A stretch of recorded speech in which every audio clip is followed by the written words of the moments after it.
Welcome to another episode of the 2 Cents Podcast. Today, we're taking a straight shot into why the consumer journey starts now on the screen, even if it ends on the physical shelf. Today, we're asking the question, can your brand actually survive without a strong digital shelf? Our guest says absolutely not, and I can't wait till you hear her reasons as to why. We're going straight to the deep end of the pool, ladies and gentlemen, with our guest, the lovely Lauren Gilbert. Lauren Livak Gilbert, my great friend here, one of the most sought after experts in the digital omnichannel world. Lauren, how are you, dear? I'm great. Thank you so much for having me. This is such a great blast from the past, Reuben. Yeah, it's good to see you, girl. It's been a while. It's been a while. But why don't you tell the audience a little bit about yourself, what you've been up to these days, and give them some of your background.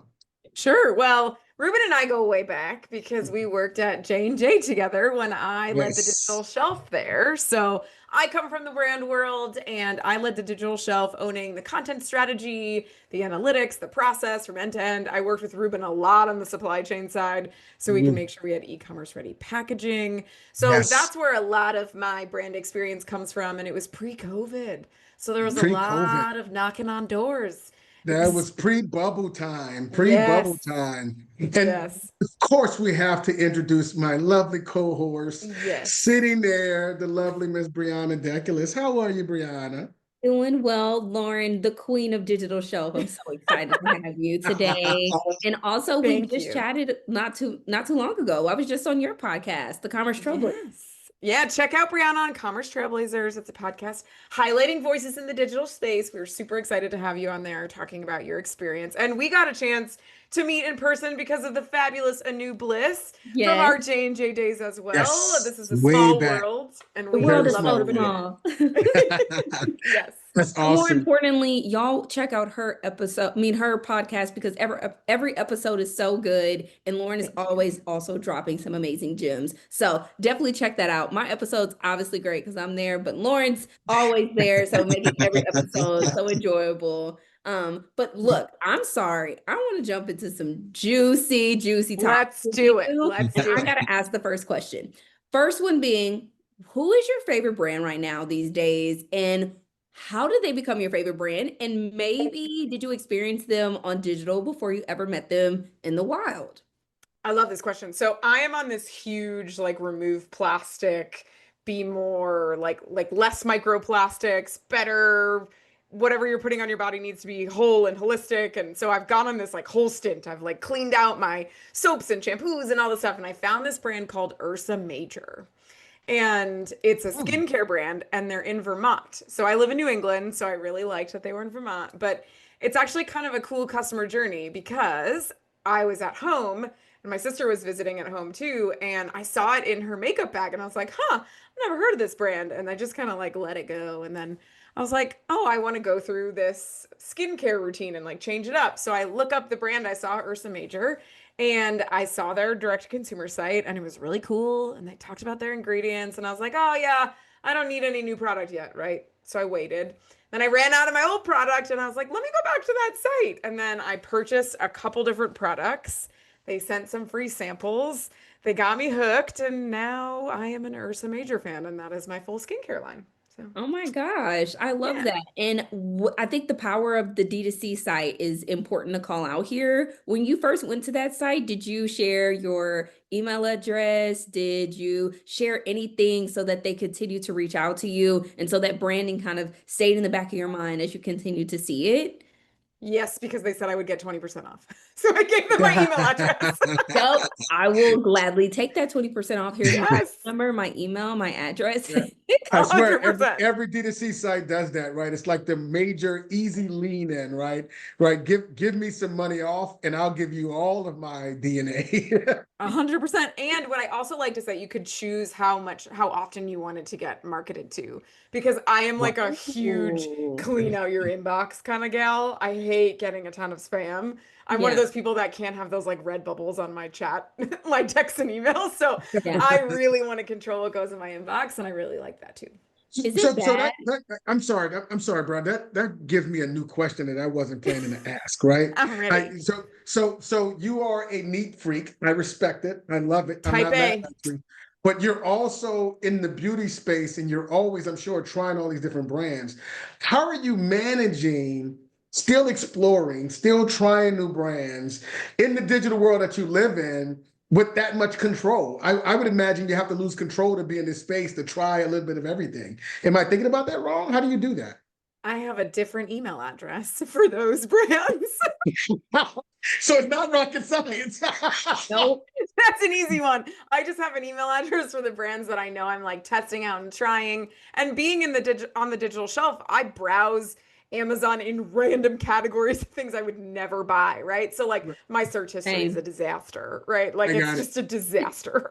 I love it. Uh, I love it. so I just I, created a separate email address and I do the same thing with like I have a social account too that's like just focused on like brand discovery because I want to see how the algorithm picks up all the different things that I'm searching for wow. without messing up my personal experience because it can get sometimes I'm looking at like flashlights and then the next day I'm looking at like car seats. I do not have a child, right? Like there's just it goes all over the place. I That's was looking that for a resonates. PhD answer, and you gave me something pretty simple. And so, thank you for that. That's clear. My You bad. gotta call my husband for the PhD stuff. He's a PhD scientist. I don't have that over here.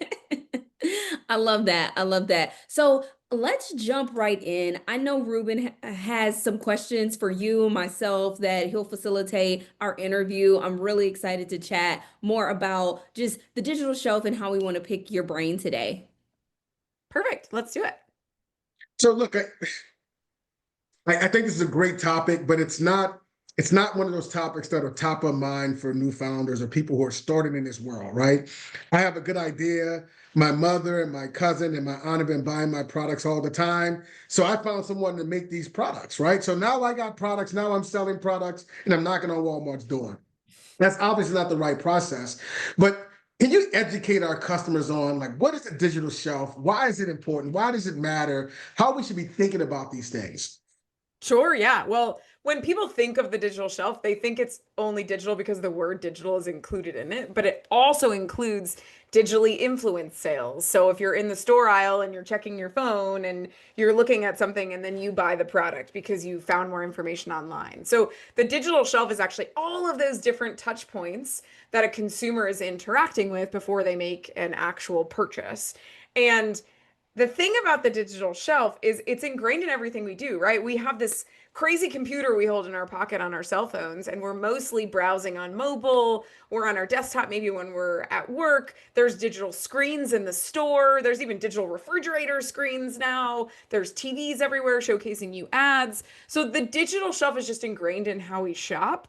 But I think the challenge is smaller brands really want to be in Walmart, right? Because they're like, wow, I've made it. I've like reached the shelves of Walmart. And bigger brands have that placement maybe at Walmart, but might not be winning on the digital shelf because of those smaller players. So it's Mhm. kind of a balancing act. And I love that you brought up Walmart specifically, Reuben, because Walmart actually asks a lot of brands to launch on the digital shelf first to test out their products, see how they're working, see if consumers like them before they will place them in store. So Mhm. these smaller Mhm. brands actually have such an opportunity to break Yes. into the digital space first, gain traction, really kind of build out that brand, and then go in store once they've kind of established themselves more on the digital shelf. Lauren, I have a follow-up question for you, and this is just my wheels are turning here. Arguably, what retailer do you think it's harder to create true digital presence on, and win with Walmart or Amazon, and why? I think my answer would have been different at a different time. Like it used to be much easier on Amazon. Yeah, It's gotten much, much harder. yeah, There's a lot more challenges from a cost perspective, just because of the economy and where we are today, and because there's so many more brands on Amazon. yeah, Walmart, I think at this point is a little bit easier because they're launching new products online first before they're going in yeah. store. And they tend to work with a lot of those kind of like smaller startup-y types of brands, depending on the category. So I would say now, by a slight amount, Walmart. Yeah. But Amazon is kind of the Wild West, but you can It start is. up pretty quickly. But to be able to transition to like that in-store component, obviously Amazon doesn't have brick and mortar, but Walmart has that bigger footprint there in store. Yeah, I mean the few things that they do have that is a brick and mortar kind of storefront, they're it's so limited. Amazon Go So store is limited. almost impossible to get into. But no, I definitely agree with you on that. My secondary question that I think about is kind of understanding, and I think a lot of our listeners, our founders, they often ask the question, is it harder to launch digitally first versus going directly to brick and mortar? And how should I be prioritizing the content to help me get there? Right. And I think obviously now anyone can launch a brand on digital, but which one is easier to acquire success? I think is the $1 million question that a lot of our founders have. Do you have any take on that? Let's be honest, they're both hard. So I Right. just want to state that from the beginning. Perspective. Like There's both are no hard, neither are easy. exactly. There's no like easy street here. I think category matters. So Yeah. if you're like a beverage company, there's so many options out there, right? Like that can be really challenging. But I would actually have them think differently about the question.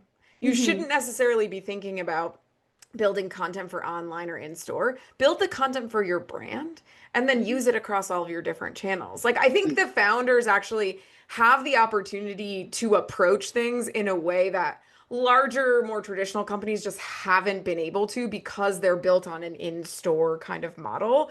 I would say build out your brand assets, like get your product imagery, create those lifestyle images, do those shots with any of the models or anything you're doing on that side, or use AI to create it, and then just leverage that across all of the channels that you're selling on, right? I Yeah. think if the founders can actually take an omni-channel approach from the beginning, they will be so far ahead of some of the more traditional brands. And then it enables them to really pivot to where their consumer is versus thinking about a channel. That's how I would kind of reposition that thought process a bit. So Lauren, I love that answer. I'm going to jump to the end in mind for a second here, right? So got it. I heard you. My auntie just gave me $30,000. I created all of my content. I'm good. I got lifestyle imagery. I got videos. I got beautiful pictures. I got all of this stuff set up, right? So I'm good now, right?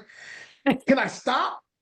I Never, posted it. It's on Reuben. Walmart.com. It's on Amazon.com. It's on Target.com. Can I stop? I'm good now, right? Set it and forget it. Nope, never set it and forget it. And What? the reason for that is the algorithm. Because the algorithm is constantly always searching for new and fresh content, and there's always new competitors in the space. So let's talk like logistically from a technical standpoint. The algorithm is, Well, before oh you yeah. give me that answer, my auntie is not going to give me no more money. Yeah. So I have to explain this to her in a way that's going to make sure she understands that I may have to come to her again. So I just wanted to give you that context. So break it down for me, Lauren. First, I want to know what brand you started, but that's another podcast. So from a technical standpoint, thinking about the algorithm, content refreshes and new fresh content is actually considered as an element of how they how they position products at the top of the list, right? So you have to have new and fresh content. It's constantly changing. Trends are constantly changing. Like let's take the beauty industry, for example. The number one product on Amazon changes hourly. I've Yeah. actually done a study of this. It's pretty crazy. So Wow. that means you have to continuously optimize the kind of content, stay on top of trends. It's different by category, right? Yeah. Beauty, hyper focused, lots of changes. Electronics, you Not don't so have to much. Yeah. change every 2 weeks or anything, but you should look at trends monthly, change your content quarterly if needed. But what I am the most excited about, especially for founders right now, is we're at a place and a time with the technology that exists today, specifically AI, that they can actually do that. Like optimization and true personalization exists today. We dreamed about it, Reuben. Like when we were at J&J, I was like, oh, I'd love to update my content on like a bi-weekly basis. And then it took like 7 people and like 30 days to be able to do Right. it. Now Right. you can actually do it from a technology standpoint, and you have to do it. So with a founder who has $30,000 and created their great content, I would invest in an optimization tool, an AI agent, a company, whoever, whatever it is that makes sense, that can constantly refresh from a seasonality perspective, can monitor trends, can Yeah. tweak small things about your content. I'm not saying go spend another $30,000 on another content shoot. Change the Yeah. background. Is it Yeah. Easter? Is it summer? Is it Yeah. Christmas? Like, just really constantly thinking about those changes, because the digital shelf is not stagnant. Consumer needs and trends and desires are not stagnant. And so if you do set it and forget it, you will be left behind. And then your auntie's $30,000 was for nothing. Yeah. That's a great perspective, right? Two things came to mind when you said that: short attention span, so you have to keep it fresh and new. But more importantly, Consumers right? have a shorter attention span than a goldfish, which is 6 seconds. How sad is that? I'm not a consumer. I'm a consumerist because Yeah, 'cause- I have 7 seconds worth of attention. Well, that's the first thing, right? So that's interesting. But you know what came to mind, Lauren, when you talked about that? We might, and I'd love your reaction to this. This is straight raw, right? Should we look at content and content refreshing as a form of innovation because of the level of effort and energy it requires to stay on top of it, to stay relevant, right? It doesn't matter if you have the golden goop in the bottle. If you're not able to remain relevant, then what does it do for you, right? And Yeah. that's what came to mind, is that I need to think about this like innovation. I have to constantly what's the product? The oral care product, Dr. Nanra, the rinse, the oral rinse. He talked about his role as being a chief marketing officer. He put out like 10,000 pieces of content or more in like over a year. It's like one of the top things in the oral care category. I'll find a name while we're on this episode, but yeah, I'm thinking about innovation. Like it should be a part of your innovation engine that you're constantly refreshing like that. 100%. Because the way I always approach things, especially around content, is who are you optimizing for? And it used to be you're Mm, optimizing for the consumer and the algorithm. Now you're optimizing for the consumer, the algorithm, and the AI agent. So yes. you need to Right. understand, what do you need to do in order to support those three endpoints, right? And it's very different across all three of those. So I really do like that approach around innovation. I guess my only double click to that would be, it's it's not as intense as people think it is. Like when we Yeah. say Okay. content refresh, Okay. we're not saying like go hire 16 models and do a totally new shoot. No. That's Yeah. important. Change the It, background, make it seasonal, like talk about a different feature of your product. Like if you have a new packaging refresh, showcase that. Like it's not big, big changes, but relevancy. I love that you use that word. It really is Relevancy. about staying relevant and learning what your consumers want and what questions they're asking and answering those questions with your content. Yeah. Exactly. I think Yeah. it's so important too, and this leads me, what you just hit on is leading me to the next question, but a thought that I've just always had, particularly as you know, I work in the Amazon marketplace, but I'm all over the digital landscape, right? I'm always looking at everything as a consumer, but also as a brand strategist, looking to help my clients on a daily basis. How does a brand approach content and relevancy and education across multiple different retailers, but maybe even different markets, right? So now I'm talking a little bit bigger, maybe not the $30,000 investment from Auntie. Maybe we didn't made it and now we got $300,000 investment. Woo! And now we're ready to bring it to Mexico and also the US. And we're trying to win on both Amazon US and Amazon Mexico, for instance. At what point do I start to learn and prioritize what true optimization is needed versus maintaining my relevancy? And I think that that is the big question mark that many brands have today. It's an excellent question. I mean, the question about even, if I think to maybe a year or two ago, I got a question that was like almost every day. do we need to have different content by retailer? And I was like, yes, because Yeah. you have different consumers at each retailer, right? So you have to have different content by retailer, but you also have to have different content by region. Yeah. And there's different nuances about a product, right? So a specific lotion might be used for something in the US versus something different in Germany versus something Good different point. in Italy or UK, right? So the answer to your question is yes. You do Yeah. need to be able to have unique content across the board. But the challenge, and I'm probably going to go back to this a couple times just because I'm super passionate about it, is we can do that now because we have AI, right? Yeah. If you are a founder and you have maybe 5 people in your company and if you're lucky, you have one person dedicated to content. They cannot humanly, it is not humanly possible for them to create unique content for 42 retailers across 17 countries. Right. But if you have very, very clear brand style guides, you have a clear understanding of the specifications across retailers for your content, you can use AI to enable you to do that. And Yeah. even large brands have the opportunity to do that too. So I think starting small is important. Like Mhm. identify who are your top 5 retailers, really fundamentally understand what drives those algorithms, understand the content that is needed for those. Start there, optimize that core, and then expand to some of those other countries or regions with the same approach. I love that. Lauren, you have my mind racing. Like the questions are just pop, pop, pop, pop, pop. You know, I love um, it. like it's excellent, right? I'm going to ask you a twofold question as we look to try to pivot here, right? So, any common mistakes that you can kind of comment on that you've seen brands make, but then really impactful because you're talking about, right? How do you manage this ecosystem of different customers, right? It's like a guy dating 15 different women, retailers. Let me be clear, right? 15 different retailers, right? But talk about the Brianna and I compounding effect. maybe just looked at each other like, hmm. Listen, disclaimer. I'm good. I'm chilling. I'm just saying, I'm trying to give an articulate example. But, right, 15 retailers, right, across 2 regions, right?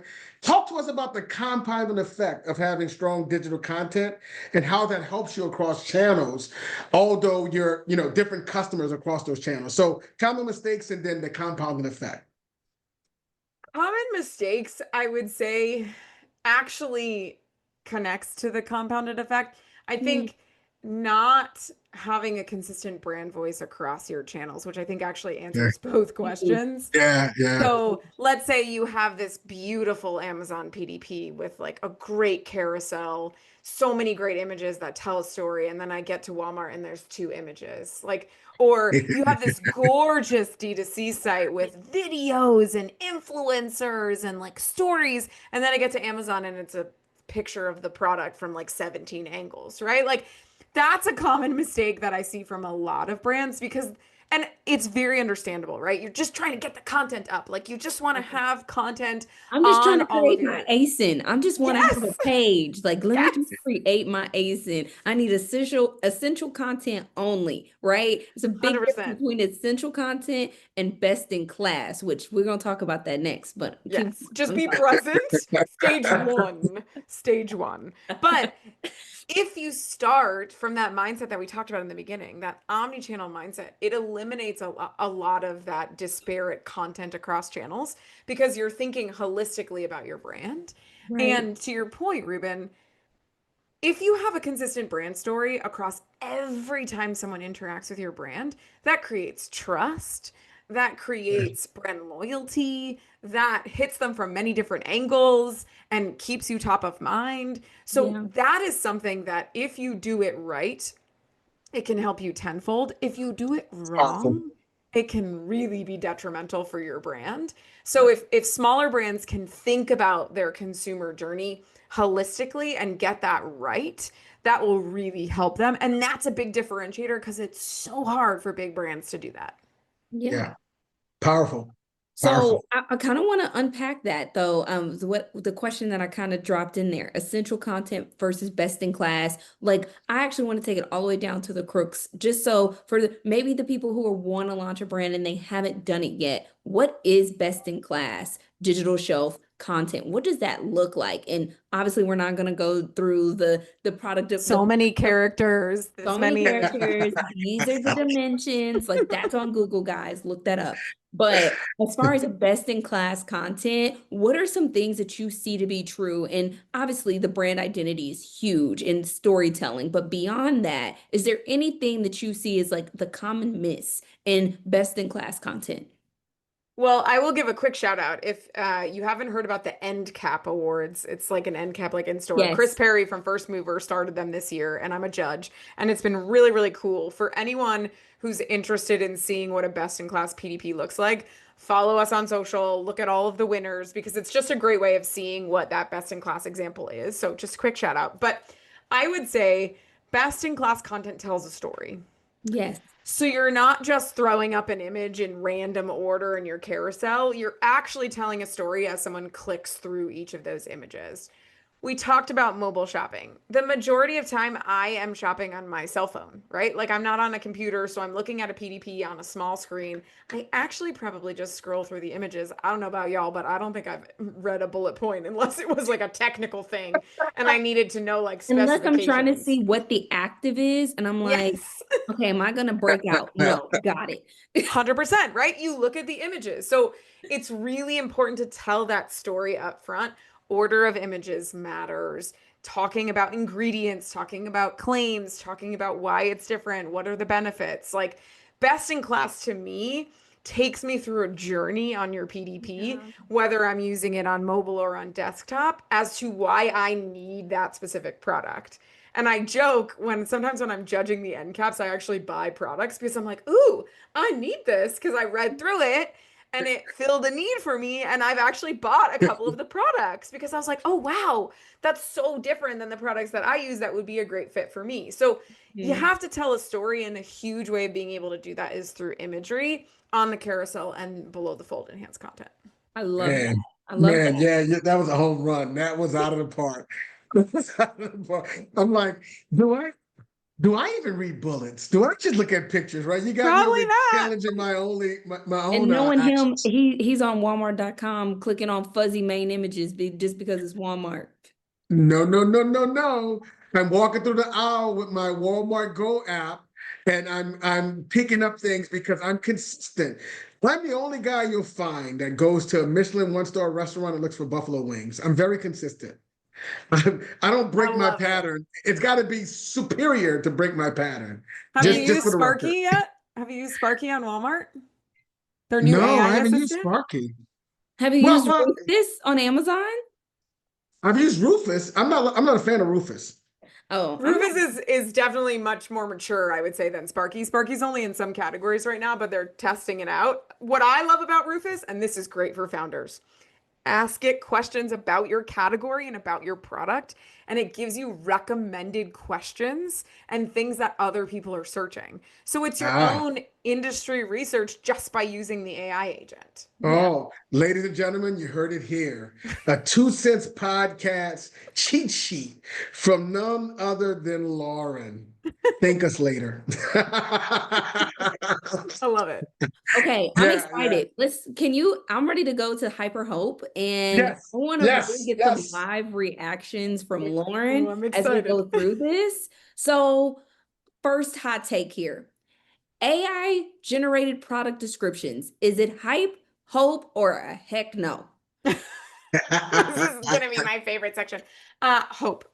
I Hope? really do think it's hope. I know I've kind of said this a couple of times, but right now in a lot of big organizations, I'm going to use that as a trend example. You have like 15 people dedicated to in-store and you have like 2 people dedicated to e-commerce. You can't Yeah. duplicate that side of the org and hire 15 more people to support it. So it enables you to do more with less. From a founder Mhm. perspective, it enables you to compete with those big companies because you can use AI to create your Mhm. content. My caveat is you have to have very strong brand guidelines and a very strong brand voice. And I Mhm. do still believe that a human needs to be in the loop. I think Mm. AI is a rocket pack for you that you can just propel you forward, do more, do it faster, do it at scale. but you still need to have a human in the loop, and you need to have very, very, very clear brand guidelines, because AI is still not there yet where it can reason what words need to fit where and what regulations need to be matched. Yeah. I Yeah. love that answer. I love it. But I have a caveat. Let's I'm also ready. make sure that you have a pro account that is locked. It's not open to the web. You're not Oh, yes, you're sharing. not training the algorithm. Like, Yes. right. So that's really big. Just make sure that you're being buttoned up as you leverage AI and you share intimate details about your brand. I think it's really important that as a founder, you create those parameters. But I love that answer. And I also agree. I love it. And one quick add to that, Breanna, is you can actually use a chat GPT or Gemini or whatever to help you actually create your own LLM internally Mhm. for your brand. And that's what a lot of people are doing, right? They're creating Oh, their own snap. models and training them so that they are closed loop and Yeah. you can actually share information. And what I think is really interesting for founders, you can use AI as a focus group. So you can actually create artificial audiences that can react to your content and your Stop it. product. I did not Oh, know that. okay, okay, Lauren, we're going to have to stop you because these are free episodes and you're dropping monetizing gems. So we're going to have to hold that until later. So that's You the got last it. gem you're going to give. Stop I'll it. lock it down. Stop No, it. no, that's awesome, right? Because you're like really educating people. This is important, right? Like everyone knows a lot of founders are undercapitalized. Yeah. And so, to the extent that they can use these resources in the right kind of controlled environment to help them really advance their brands and advance their messaging and storytelling, it's super powerful. So, I'm grateful for you dropping those gems like that. I got a hype, hope, or hell no for you. Okay. Shoppable content on social. Shoppable content on social. I think it's hope for certain categories and it's a hell no for other categories. Okay. So, For the record, I was about to say she's just so positive. no, She no, just no, no. No, no, no, no, no, no. I I am not agree. going to buy a charging cord on social commerce. I am going to buy a trending beauty product on social Right. commerce. And beauty, actually, Sephora has actually seen an impact from TikTok Shop. And that's when you know that is actually doing a lot for from a And consumer perspective. I think it's so important to call out sh social commerce should be seen as a trial driven channel, right? You want it's a Discovery, yeah. it should be a honey trap for you. But when you are able to make true waves, like the impact that beauty on social commerce is doing for Ulta and Sephora, it is huge. This could single-handedly change the way people shop for beauty items. It could very quickly become that consumers only go in store for shade correction and understanding what colors and what items that they should now be shifting to in a certain time of the year, but not actually engaging with buying the item in store because they don't need to. And I think that shoppable content is more than hope. It is like the ultimate thing that I think will really impact gift giving in 2025. I I think agree. we will see a really large shift in the way that consumers start to buy hair care and beauty items on social commerce by the end of 2026. I'd be interested to see what loyalty account impact happens when people start losing their statuses at Ulta and Sephora. Because then you no longer get all of the perks. You don't get any of your perks when you don't drive. You have to spend $1,000 a year to be a Sephora Rouge member. Me, I'm still one. Do I think I will have that status by 2026? I don't know. So that's why So, I'm so excited. so it's funny, right? I'm going to call an all-out audible. So Lauren, my football team doesn't have a quarterback, so Oh. I feel like I'm the My quarterback We're not supposed now. to condolences. be So I'm going talking to about, call we're an not supposed to audible. be airing out our dirty laundry on the podcast. We can't talk about the Saints right now. It gave me a reason to call an audible because this is a great conversation. I just read the newsletter from my guy Matt Fantasia. I'm probably a week The behind. best. Love Matt. He had an amazing article that talked about is it Sephora or Ulta now using employees as influencers? Hmm. I want to know if you think that's hype, hope, or hell no. I would say I think that is,